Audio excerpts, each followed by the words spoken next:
Hello, আসসালামু আলাইকুম everyone. কেমন আছেন সবাই? আশা করছি ভালো আছেন। আমি আল্লাহর ভালো আছি। Welcome to Shorna's kitchen. আজকের আয়োজনে থাকছে বিফ বিরিয়ানি। বাসা থেকে সব অল্প উপকরণ দিয়ে তৈরি করব। তো তার আগে যারা আমার চ্যানেলটায় নতুন তারা অবশ্যই আমার চ্যানেলটাকে সাবস্ক্রাইব করে দেবেন, আর পাশে থেকে নোটিফিকেশন অন করে দেবেন, আর লাইক কমেন্ট শেয়ার অবশ্যই করবেন। আর ভালো না লাগলে সমস্যা নেই, ভিডিও দেখতে থাকুন, ভালো লেগে গেলে সাবস্ক্রাইব করে দেবেন। তো এখানে আমি নিয়েছি 1 কেজি গরুর মাংস, আর নিয়েছি কিছু আলু ছিলে।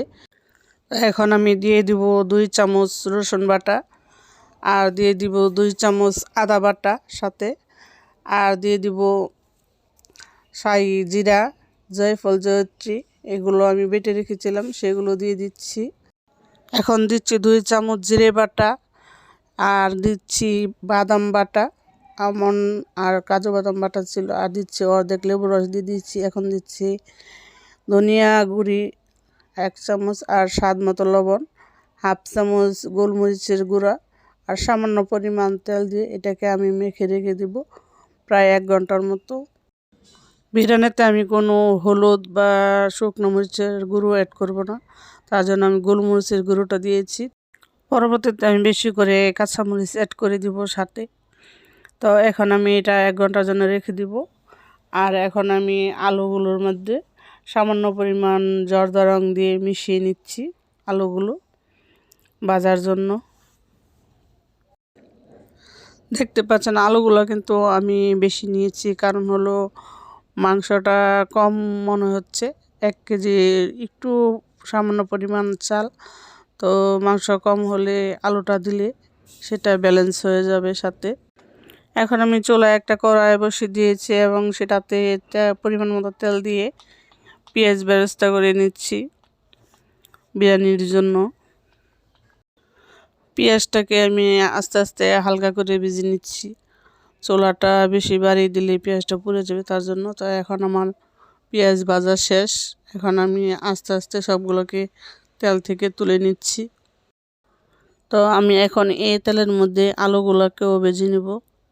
দিয়ে দিলাম আলুগুলো। তো আলুগুলোকে হালকা হালকা করে আস্তে আস্তে প্রায় 70% মতো ভেজে নিতে হবে, মানে সিদ্ধ করে নিতে। বাকি 30% বিরিয়ানির মধ্যে সিদ্ধ হয়ে যাবে। তো এখন আমি আরও কিছু তেল দিয়ে দিচ্ছি, আর পেঁয়াজ কুচি।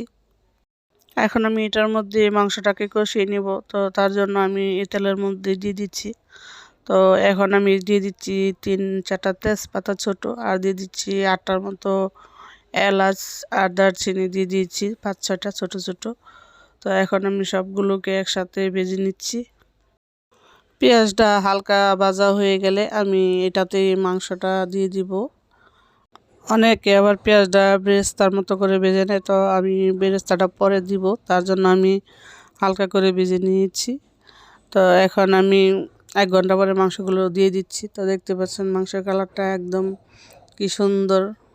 এখন আমি মাংসটাকে ভালো করে নেড়েচেড়ে কষিয়ে নিব। তো তার আগে যারা আমার চ্যানেলটাকে সাবস্ক্রাইব করেন নাই, প্লিজ সাবস্ক্রাইব করে দিবেন, আর পাশে থাকা নোটিফিকেশন অন করে দিবেন, আর লাইক কমেন্ট শেয়ার অবশ্যই করবেন। তো এখন আমি অনেকগুলো কাঁচামরিচ দিয়ে দিচ্ছি, দেখতে পাচ্ছেন। তো কাঁচামরিচটাই বিরিয়ানিটাকে জাল করবে। তো আপনারা আপনাদের পছন্দ মতো জাল করে নিতে পারেন। আপনারা যদি এই জালটা একটু বেশি খেতে চান তাহলে কাঁচামরিচ আরও সাথে অ্যাড করে দিতে পারেন। তো কাঁচামরিচটা মাংসের সাথে অ্যাড করে দিলে মাংসের সাথে সাথে কাঁচামরিচটাও গলে যায় মাংসের সাথে, তো তারপরে আর সেটা দেখা যায় না বেশি একটা। এখন আমি ঢাকনা দিয়ে ঢেকে মাংসটাকে 40 থেকে 50 মিনিটের মতো রান্না করব। আমি মাংসতে কোনো পানি অ্যাড করব না, মাংস থেকে যে পানি উঠবে সেটা দিয়ে আমি মাংসটাকে সিদ্ধ করব। তো মাংসতে এমনি পানি উঠছে অনেকখানি, দেখতে পাচ্ছেন। তো এখন আমি চুলাটাকে একদম লো করে দিয়ে ঢাকনা দিয়ে ঢেকে মাংসটাকে সিদ্ধ করে নেব। ফিরে আসছি 40 মিনিট পরে। এখন মাংসটা প্রায় সিদ্ধর দিকে। তো আমি পেঁয়াজ বেরেস্তা দিয়ে দিচ্ছি, এখানে দেখতে পাচ্ছেন। মাংসতে আমি কোনো পানি অ্যাড করি না, তারপরে কিন্তু দেখতে পাচ্ছেন মাংসটা সিদ্ধ হয়ে গেছে ঠিকই, কারণ আমি চুলাটাকে অনেক লো করে দিয়েছিলাম। তো এখন আমি চুলাটা নিভিয়ে দিচ্ছি। তো এখন আমি চুলায় একটা পাতিল বসিয়ে দিয়েছি, আর পাতিলের মধ্যে পরিমাণ মতো তেল দিয়ে দিয়েছি। আর পেঁয়াজগুলোকে হালকা ভেজে নিয়ে 900 গ্রামের মতো চাল আমি এখানে দিয়ে দিয়েছি। চালটাকে একটু হালকা ভেজে নিব। তো পাতিলটা আমার মনে হচ্ছে পাতিলটা ছোট হচ্ছে, কারণ মাংস 1 কেজি, আলু আছে প্রায় অনেকগুলো, তো পাতিলটার মধ্যে একটু আটা আটি হবে মনে হচ্ছে। তো তার জন্য আমি চালটাকে ভেজে সবগুলো দিয়ে তারপর অন্য একটা পাতিলে নিয়ে নিব। তো এখন এটাতে দিয়ে দিয়েছি।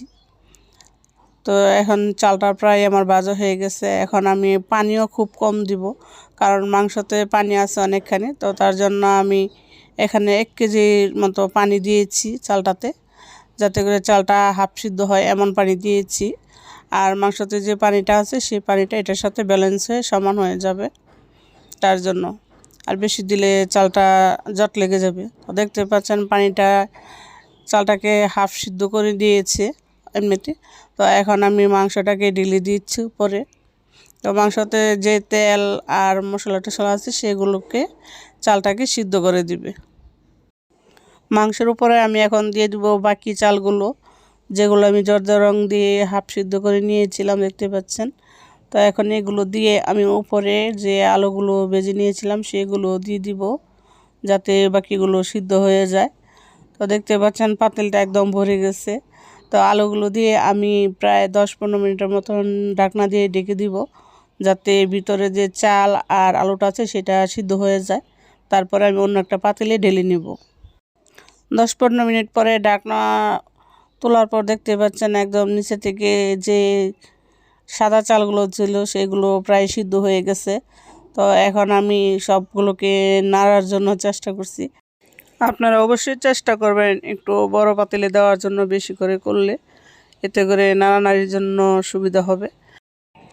এখন আমি আবারও ঢেকে দিচ্ছি কিছুক্ষণ সময়ের জন্য। তো আমি কিছুক্ষণ পরে ঢাকনাটা মুড়লে আমি অন্য একটা পাতিলে দিয়ে দিয়েছি। তো দেখতে পাচ্ছেন 2 রকমের চালটা আমি এখন মিলিয়ে নিচ্ছি। আর আমার চালটা কিন্তু একদম পারফেক্টভাবে সিদ্ধ হয়েছে, আর কালারটাও একদম ঠিক আছে। তো এখানে কিন্তু আমি টক দই, দুধ, আলু বোখরা এরকম কোনো মশলা অ্যাড করি না, টেস্টিং সল্ট কিছুই না। আমি শুধু এখানে কেওড়া জলটা অ্যাড করব একটু পরে। তার আগে আমি ভালো করে সবগুলো চাল একসাথে মিলিয়ে নিচ্ছি। দেখতে পাচ্ছেন মাংস, আলু আর চাল সবগুলো একসাথে মিলিয়ে নিচ্ছি ভালো করে। তারপরে আমি পরিমাণ মতো কেওড়া জল দিয়ে দিচ্ছি। তো কেওড়া জলটা আমি শেষে দিয়েছি ফ্লেভারের জন্য একটু, যাতে করে গ্রানটা একটু ভালো লাগে। তো আপনারা চাইলে মাংসর মাঝেও দিয়ে দিতে পারেন, আবার পোলাওর চালটা দেওয়ার পরেও দিয়ে দিতে পারেন কেওড়া জলটা। তো আমি শেষের দিক দিয়ে দিয়েছি। তো আমার বিরিয়ানি কিন্তু প্রায় তৈরি। সবগুলো মিলানো হয়ে যাওয়ার পর আমি এখানে দিয়ে দিয়েছি 2 চামচ ঘি। ঘিটা হোমমেড ঘি, তো আমার চ্যানেলে ঘিয়ের রেসিপিও দেওয়া আছে। আর দিয়ে দিয়েছি কিছু পেঁয়াজ বেরেস্তা। তো এখন আমি পরিবেশন করব। তো দেখতে পাচ্ছেন বিরিয়ানির কালারটা। আমি কিছু সাথে ডিমও সিদ্ধ করে ভেজে নিয়েছি হালকা করে। তো আপনারা চাইলে যে কয়জন খাবেন সে কয়টা ডিম সিদ্ধ করে ভেজে নেবেন। তো আমি 6-7টা ভেজেছিলাম, তো আমি 2টা উপরে দিয়েছি পরিবেশনের জন্য। তো ধন্যবাদ আমার ভিডিওটা দেখার জন্য। ভালো লাগলে সাবস্ক্রাইব করবেন। আল্লাহ হাফেজ।